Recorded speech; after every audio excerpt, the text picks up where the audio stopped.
उत्तर प्रदेश के बरेली में एक आदमी पुलिस थाने गया और रोते गिड़गिड़ाते हुए कहने लगा, साहब मेरी बीवी को बदमाशों ने गोली मार दी है। वो कहता, जब मैं अपनी बीवी को उसके मायके से घर ला रहा था तभी 6 बदमाशों ने हमें घेर लिया, फिर हमारे साथ लूटपाट की और साथ ही मुझे मारा पीटा और इसके बाद बीवी पर गोली चलाकर उसकी हत्या कर दी।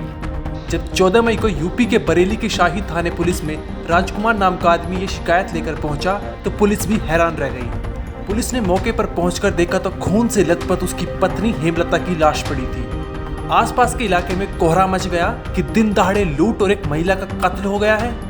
इसके बाद पुलिस के आला अफसर भी मौके पर पहुंच गए और तुरंत केस दर्ज कर जांच पड़ताल के लिए कई टीमें बना दी।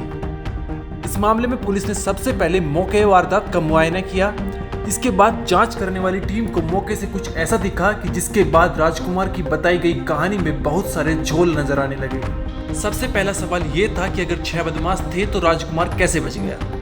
दूसरा सवाल ये कि अगर लुटेरे लूटने आए थे तो राजकुमार का मोबाइल उसके पास कैसे छोड़ गए।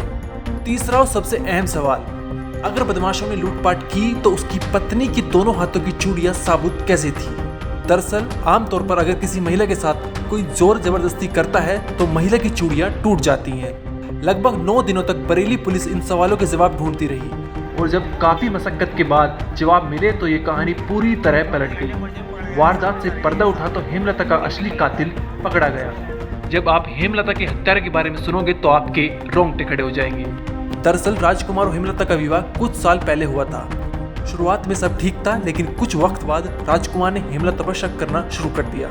दरअसल हेमलता रील बनाकर सोशल मीडिया पर पोस्ट किया करती थी और राजकुमार को ये बात नागवार गुजरी। एक दिन जब हेमलता अपने बहनों से बात कर रही थी तो राजकुमार ने पहले हेमलता की पिटाई की और फिर अपना फोन तोड़ दिया, जिसके बाद राजकुमार ने हेमलता का मोबाइल छीना और उसे इस्तेमाल करने लगा। हेमलता इस बात से नाराज होकर अपने मायके चली गई। कुछ दिन बाद राजकुमार को पता चला कि हेमलता प्रेग्नेंट है। फिर क्या, राजकुमार का हेमलता के ऊपर शक और बढ़ गया। इस शक ने उसके दिमाग में खतरनाक साजिश को जन्म दे दिया। 14 मई को राजकुमार अपनी बीवी को लेने उसके मायके पहुंचा।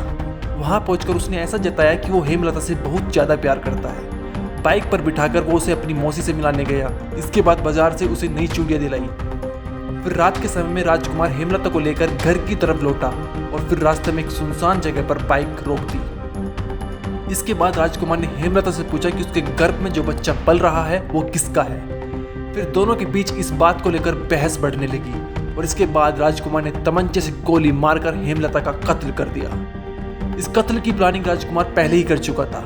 दरअसल राजकुमार के घर में मिर्ची की खेती होती थी। उसने एक दिन पहले ही मिर्च बेचकर तमंचा और 2 कारतूस खरीद लिए थे। इसके बाद उसने अपने एक दोस्त राम बहादुर को भी इस खौफनाक साजिश में शामिल कर लिया। कत्ल के बाद उसने राम बहादुर को फोन किया, लेकिन वो इससे पहले ही मौके पर पहुंच गया था। राम बहादुर ने वहां पहुंचकर पहले राजकुमार की बाइक गिराई और इसके बाद हेमलता के कुछ जेवर निकाल लिए। प्लानिंग के मुताबिक राम बहादुर ने तमंचे को छिपा दिया था। इसके बाद उसने राजकुमार के जूते भी उतरवाकर खेत की तरफ फेंक दिए। मौके पर सारे सबूतों को ठिकाने लगाने के बाद राम बहादुर गांव में पहुंचा, राजकुमार के साथ हुई लूट का हल्ला मचा दिया। गांव वाले दौड़ते दौड़ते मौके वारदात पर पहुंचे तो राजकुमार ने बेहोश होने का नाटक किया।